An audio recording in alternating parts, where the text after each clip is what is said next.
"She's just a medic," Sergeant First Class Brixton told his squad when 23-year-old Corporal Kira Valdez arrived at Forward Operating Base Ironclad. What he didn't know was that those gentle hands had been trained to perform battlefield surgery in complete darkness, and that quiet voice would soon command 12 panicked Marines through the deadliest firefight of their lives. Corporal Kira Valdez adjusted her medical kit as she walked through the dusty corridors of Forward Operating Base, Ironclad in Helmand Province, Afghanistan. At 23, she carried herself with the quiet confidence of someone who had seen more than her age suggested. The other Marines barely looked up as she passed, most dismissing her as another replacement medic rotating through their deployment. The base buzzed with typical military activity. Squad leaders barked orders, equipment clanked against concrete walls, and the distant sound of helicopters provided a constant soundtrack to their isolated outpost. Kira had arrived 3 days ago, fresh from advanced combat medical training at Fort Sam Houston, but her soft-spoken demeanor and slight build made her nearly invisible among the hardened infantry Marines.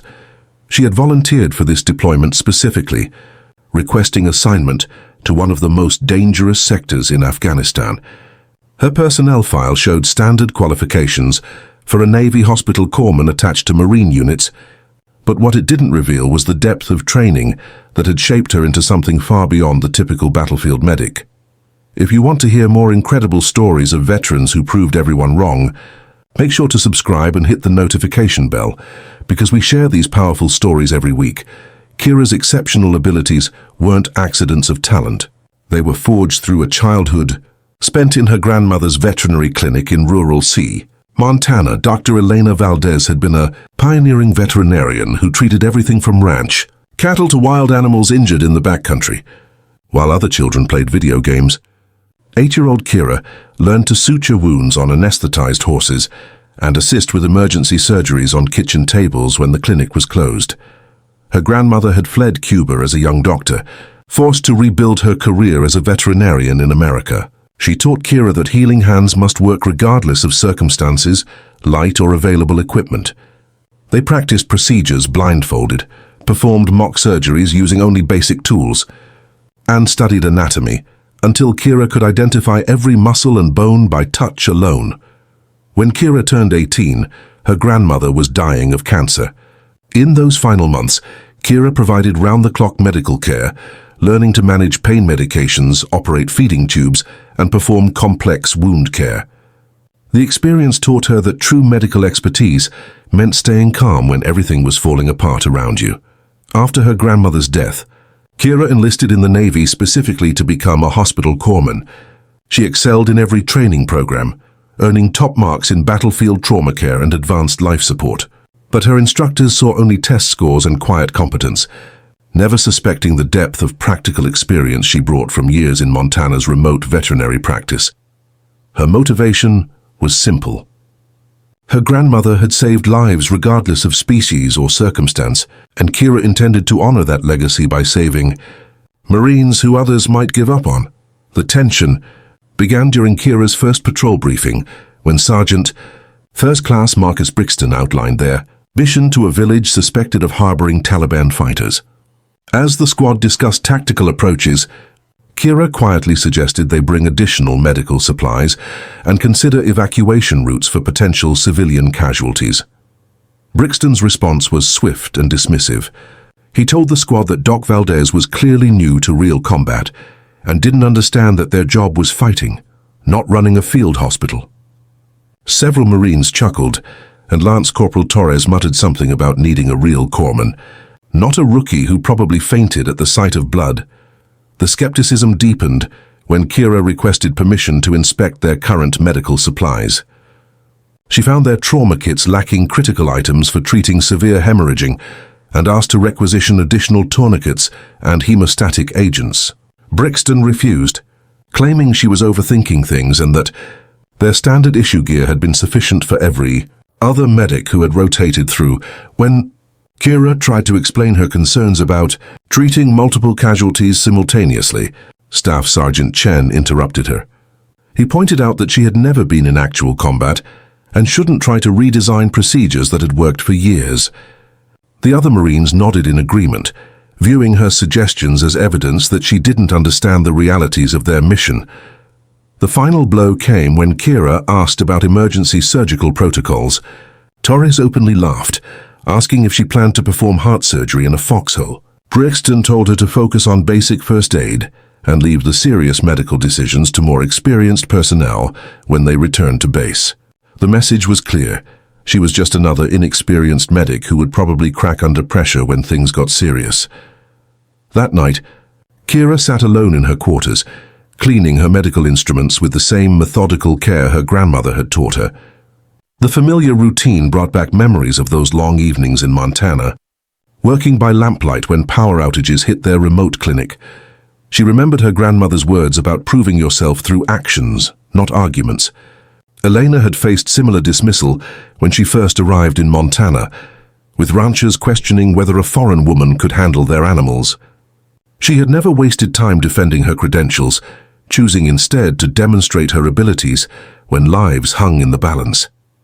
The rejection stung more than Kira expected. She had hoped her training and preparation would speak for itself, but she realized these Marines saw only what they expected to see. A young, quiet woman who looked nothing like their idea of a combat medic. Their skepticism wasn't personal malice, it was ingrained assumptions about who belonged in their world. Lying in her narrow bunk, Kira reflected on every critical case she had handled in her grandmother's clinic. She thought about the German shepherd, who had been mauled by a bear requiring 6 hours of surgery to repair torn arteries and internal bleeding.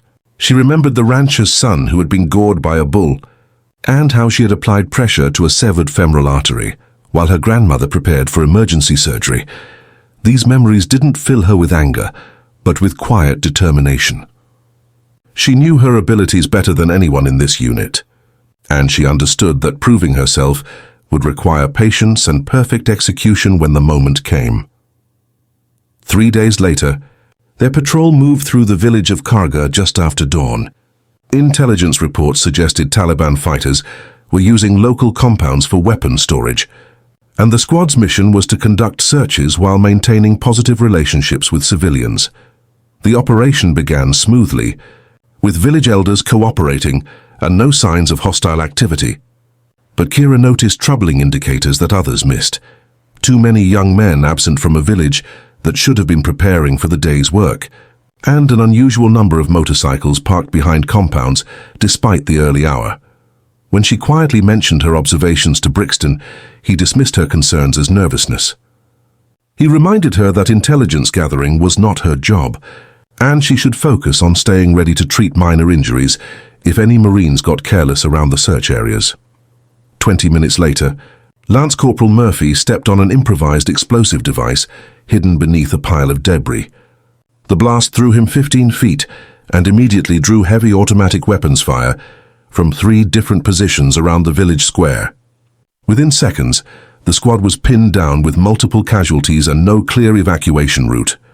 Brixton tried to coordinate defensive positions while calling for air support, but the situation deteriorated rapidly. 2 more Marines were hit by sniper fire, and Torres took shrapnel to his neck from a rocket-propelled grenade that detonated against a nearby wall. The squad medic protocol called for stabilizing casualties and waiting for medevac helicopters, but incoming fire made movement nearly impossible. As bullets ricocheted off walls around them, Kira realized that conventional medical procedures would result in Marines bleeding to death before help arrived. The tactical situation demanded something far beyond standard first aid training. Kira moved through the kill zone with movements that seemed to defy the chaos around her.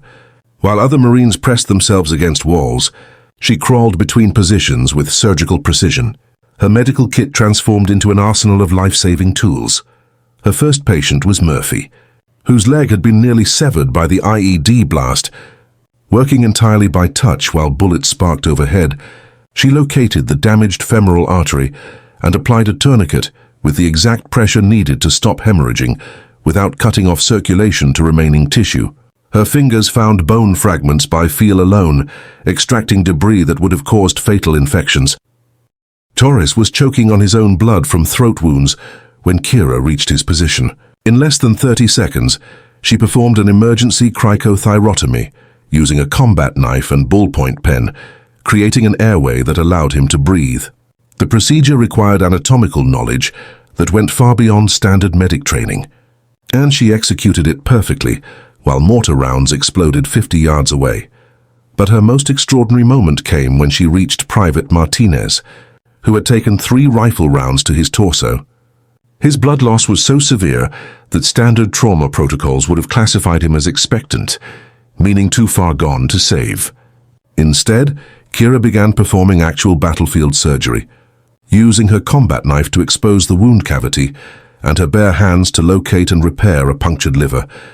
Working in complete darkness beneath a makeshift shelter, she sutured internal organs while directing other Marines to provide security and assistance. Her voice remained calm and precise as she called out instructions for preparing blood expanders and managing shock symptoms in other casualties. For 47 minutes, while the firefight raged around them, Kira essentially operated a mobile trauma center. She triaged 12 casualties, performed emergency surgeries on 4 Marines, and maintained life support. Procedures that kept everyone alive until air support finally suppressed enemy positions. The medevac helicopters that arrived 90 minutes later found all 12 wounded. Marines alive and stable. The flight medics, who had expected to collect multiple fatalities based on radio reports, were stunned by the quality of medical care that had been provided under combat conditions. Back at the forward operating base, Kira's actions became the subject of intense discussion among medical officers and combat commanders. Her field reports detailed procedures that shouldn't have been possible without surgical facilities. Yet every Marine she had treated was making full recoveries that exceeded all expectations. Sergeant First Class Brixton sought her out 2 days later, his earlier dismissal replaced by something approaching reverence. He admitted that he had never seen medical skills like hers, and asked if she would be willing to train other corpsmen in her techniques. The same Marines who had questioned her competence now requested her specifically for dangerous missions. The broader impact extended beyond their unit. Medical officers throughout the theater began studying her methods, recognizing that traditional battlefield medicine had been enhanced by someone with fundamentally different training and instincts. Her integration of veterinary techniques with human trauma care created new protocols that saved lives across multiple units. 6 months later, Kira received the Navy Cross for extraordinary heroism in combat. But the recognition she valued most came from Martinez, who returned to active duty with full mobility, and Torres, who could speak normally despite his throat wounds. They understood that they owed their lives to a medic who had been dismissed, as just another replacement. The Marines who had served with her never again questioned the capabilities of quiet professionals aides, who didn't fit their preconceptions. Kira's grandmother would have been proud to know that her lessons about healing hands, working regardless of circumstances, had saved 12 Marines who might otherwise have become casualties of both enemy fire and medical limitations.